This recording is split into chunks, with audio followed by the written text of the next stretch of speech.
Most of your life is not driven by your decisions. It is driven by unexamined sentences your mind repeats until they sound like fate. You call it personality, instinct, realism. But if you watch closely, you will see something harsher. You are often being steered by thoughts you did not choose, fears you did not question, and moods you mistake for truth. In the next few minutes, you will learn a quieter form of power, how to tell the difference between what appears in the mind and what deserves your loyalty. Not by forcing positivity, not by arguing with yourself, but by practicing the ancient discipline that turns anxiety into clarity and pain into direction. If your mind has been controlling you, you will leave with a way to take the seat back, one moment at a time. Here is the first hard truth. You do not control what you think first. A memory flashes, a worry arrives, an image intrudes, a sudden judgment speaks in your voice. The mind is not a polite assistant, it is a loud room. And if you believe that every thought is you, then you will spend your days obeying the noisiest voice in that room. The deeper reflection is this: the self is not the storm of impressions, but the faculty that can stand within the storm without becoming it. The Stoics called it choice or assent, the ability to say yes or no to an inner suggestion. They did not promise a silent mind. They promised a mind you do not have to worship. What controls you is not the arrival of a thought, but the moment you kneel to it and call it a command. A practical example appears every morning on a phone screen. You wake, and before you have met the day, you meet the world's opinions, the world's emergencies, the world's curated lives.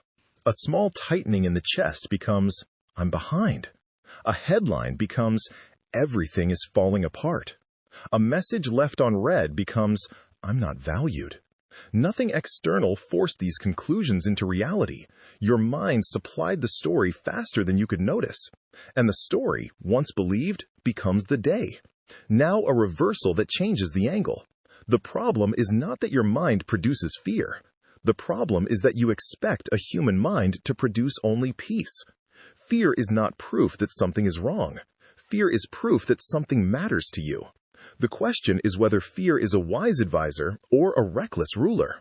Another hard truth: much of what you call control is actually avoidance wearing a respectable name. You plan obsessively, you rehearse conversations, you replay mistakes, you try to predict every outcome, then call it responsibility. But beneath that effort is often one trembling desire to never feel uncertainty. And the price of that bargain is high. You trade aliveness for management. The deeper reflection is that freedom is not the absence of discomfort. It is the ability to act well while discomfort is present. Epictetus drew a clean line. Some things are up to you and some are not. If you cross that line with your hopes, your identity, your peace, you become a servant to weather. If you place your dignity on your own judgment and conduct, you become surprisingly unshakable. The practical example is failure, the kind that stains. You work hard and still lose the job. You try and still get rejected. You speak and still get misunderstood. The mind rushes in to declare, "This means I'm not enough." But the event did not say that. The event simply occurred. The humiliation is real, the disappointment is real, yet the verdict is optional. You can choose a different sentence. "This is painful, and I will respond with courage." That one sentence changes not the facts, but your position inside them. Another reversal.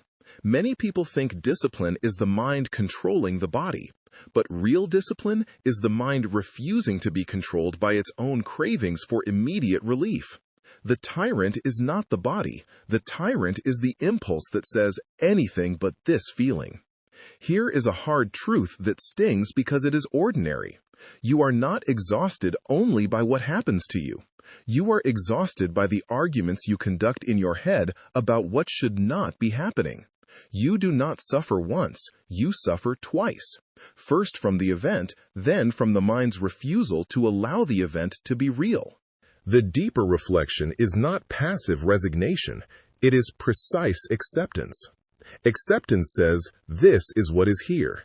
It does not say, "This is good." When Marcus Aurelius wrote about meeting difficulty with a steady face, he was not romanticizing pain. He was refusing to multiply it with drama. The mind that stops fighting reality gains energy for the only fight that matters: how to live now. The practical example is a delayed flight, a broken plan, an illness that interrupts your calendar. Watch what happens inside. The mind begins to demand a different world, as if demanding could rewrite physics. Then the body pays the bill: tight jaw, shallow breath, anger that has nowhere to go. But if you practice the simple Stoic move, name what is not yours to command, you can reclaim the moment. I cannot control the delay. I can control whether I become cruel, whether I spiral, whether I waste the hours. This is not small. This is the shape of a life. If this is speaking to you, subscribe so you can return to these ideas when the day gets loud, and leave a thoughtful comment about one situation where you want more inner freedom. Not a quote, your real life. Your example may help someone else find their footing. And now we cross a quieter threshold, because the question changes. It is no longer, does your mind control you? It becomes, what would it mean to befriend the mind without surrendering to it? Hard truth. Your mind will use your own voice to deceive you. It will speak with certainty when it has none. It will say, this anxiety is intuition, when it is only fear asking for reassurance. It will say, this anger is strength, when it is only pain demanding an enemy. If you believe every confident thought, you will live under a persuasive liar who happens to live inside you. The deeper reflection is that the mind is a tool shaped by evolution and habit, not a moral authority. It is excellent at scanning for threat. It is terrible at knowing what is truly worth your life. So the task is not to defeat the mind, but to educate it by teaching yourself which thoughts deserve assent. This is why the Stoics practiced attention. Not mystical attention, not vague mindfulness, but steady observation. An impression has appeared. I will examine it before I agree. A practical example.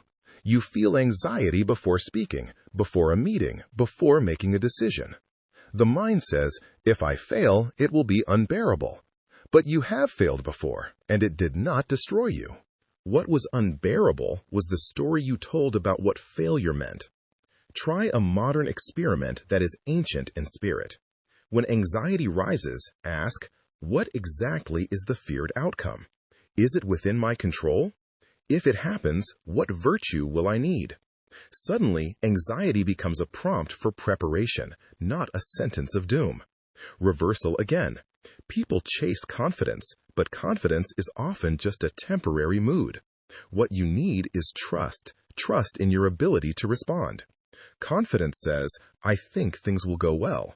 Trust says, even if they do not, I will not abandon my principles. Hard truth. The mind's strongest chains are forged from the word should. It should have been different. They should understand. I should be farther ahead.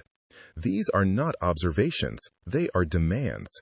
And every demand you place on reality becomes a hidden contract. When reality refuses to sign, you call it suffering. The deeper reflection is that meaning is not granted by a perfect sequence of events. Meaning is created by the stance you take toward imperfect events. Seneca wrote about misfortune as training, not because pain is noble, but because character is real. If you are serious about freedom, you stop asking life to be gentle before you become wise. A practical example is the private battle with comparison. You see someone else's success, and the mind turns it into a verdict on your worth. Yet another person's timeline has no authority over your inner standard. You can admire without shrinking. You can learn without bowing. The Stoic move is simple and severe. Measure your life by what is yours: your effort, your honesty, your restraint, your courage. Comparison becomes information, not identity. Reversal. You might think inner peace requires controlling your thoughts, but peace comes from controlling your commitments. Thoughts will drift. Feelings will shift. The question is, what do you serve when the weather changes inside you?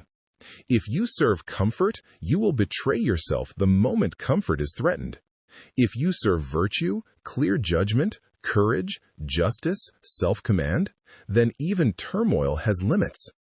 Hard truth near the end because it deserves to arrive when you are listening. Your mind will never stop offering you escape routes. Numb out, lash out, quit, hide, blame. And sometimes these routes look like relief. But relief is not always rescue.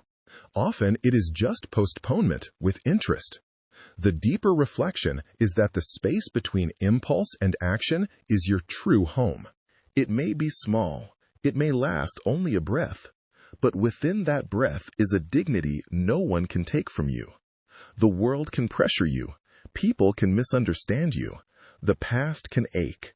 Yet the final permission, what you agree with, what you become, remains yours unless you hand it away. A practical way to live this is almost disappointingly simple. When a thought arrives that tightens your chest, do not wrestle it. Label it a worry, a judgment, a craving, a memory. Ask, is it true? Is it useful? Is it mine to control? Then choose one act of alignment. A calm sentence, a patient response, a difficult task started, an apology offered, a walk taken without your phone. Your life changes through these small refusals to be possessed. So, does your mind control you? It can, if you confuse noise with wisdom. It can, if you treat every feeling as a verdict and every thought as a prophecy. But it does not have to. There is a steadier presence in you than the next thought, an inner governor that can be strengthened, not by force, but by practice. And when the mind grows loud again, as it will, remember this: you are not the voice in your head. You are the one who decides whether it deserves to be believed.